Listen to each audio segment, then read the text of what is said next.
Hello again, everyone. This is American Idioms Part 72. This is the 72nd video in my American Idioms series, and like the others, I'll present 5 idioms to you numbered 356 to 360. But first, I'll give you a chance to guess their meanings. Then, I'll give you the answers along with an additional example for each new idiom. I also recommend that you pause the video at each question to give yourself some extra time to think of the answers. So, are you ready? Okay, here we go. Number 356, to cave in. And the example is, the governor caved in to demands that he resign after the last political scandal in his administration, which occurred last month. Can you guess the meaning?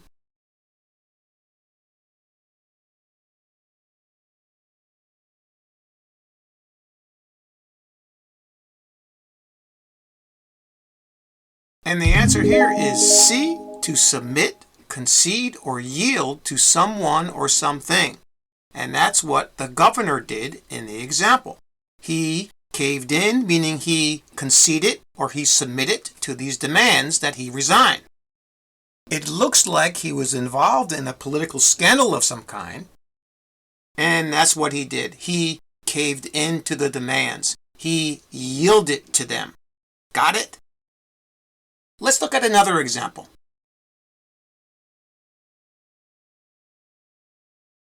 The company's management team refused to cave in to the union's demands, so it looks like they will go on strike next week. Okay, so in this case, the company's management team here did not cave in. They refused to concede on the demands made by the union.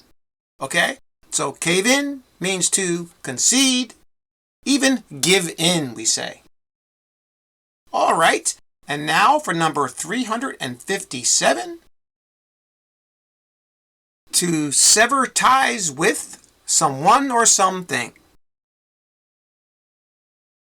And the example is, our company decided to sever ties with one of our oldest suppliers because of all the defects found in the new products that they have purchased from them. Can you guess the meaning?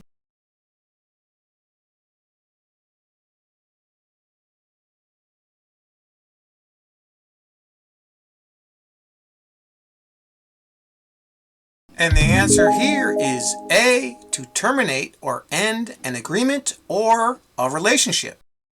In our example, they're talking about how this person's company severed ties with one of their oldest suppliers. They terminated or ended the agreement that they had because of the defects that they found in these new products. Okay, so to sever ties with someone or something. In this case, they were severing ties with their company, their oldest supplier. Okay? Here's another example.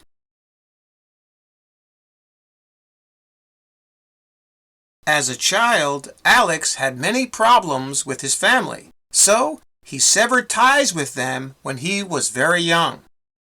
In this case, a person severed ties with or ended a relationship. In this case, Alex did with his family. He had problems when he was very young, and he severed ties with his family.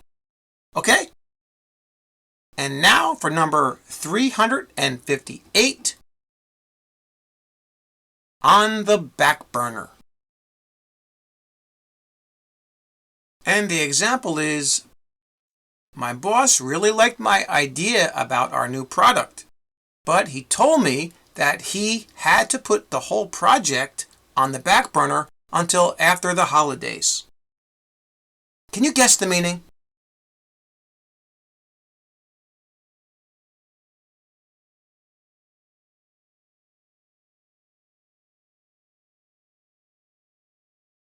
And the answer here is A, something on hold or suspended temporarily.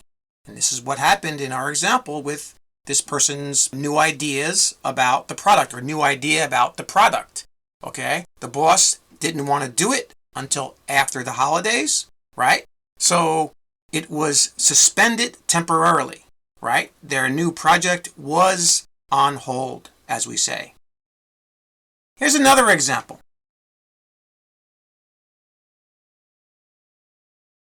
I wanted to paint my house last week, but I had to put it on the back burner because of all of the extra time I spent at work on our new project.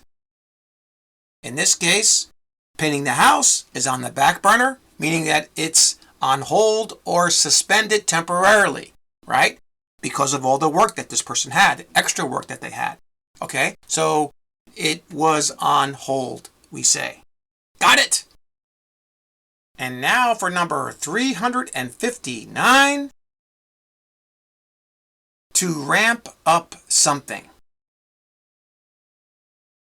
And the example is, the mayor ramped up security in the downtown area of the city because of all of the crime there over the past month. Can you guess the meaning?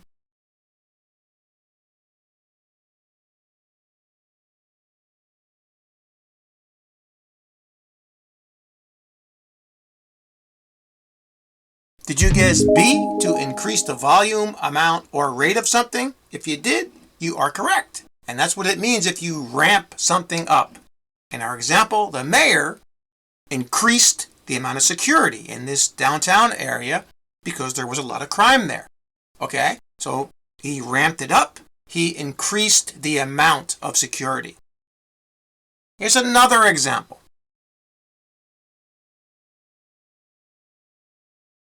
Our company usually ramps up production of our products 2 months before Christmas. Okay, in this case, what are they doing? They're increasing production. They're going to make more of their products right before Christmas, probably to sell them during the holidays. Okay, so to ramp something up or to ramp up something means to increase the amount, the volume. Got it? All right, and now for the final idiom, number 360. To stay ahead of the pack. And the example is, I hope we can keep our new employees because they have enabled our company to stay ahead of the pack. Can you guess the meaning?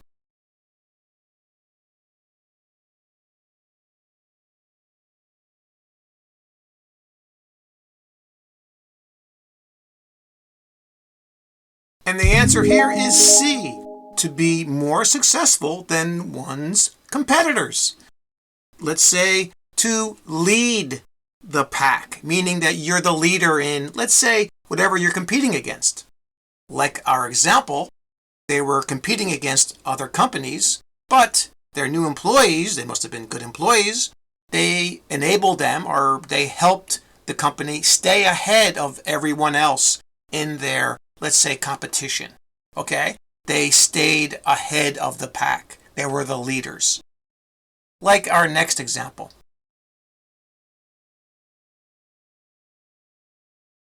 Our large advertising campaign has helped our company stay ahead of the pack for the past 5 years.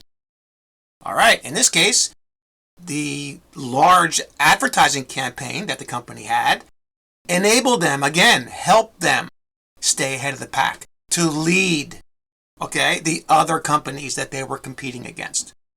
That's what it means to stay ahead of the pack. Got it?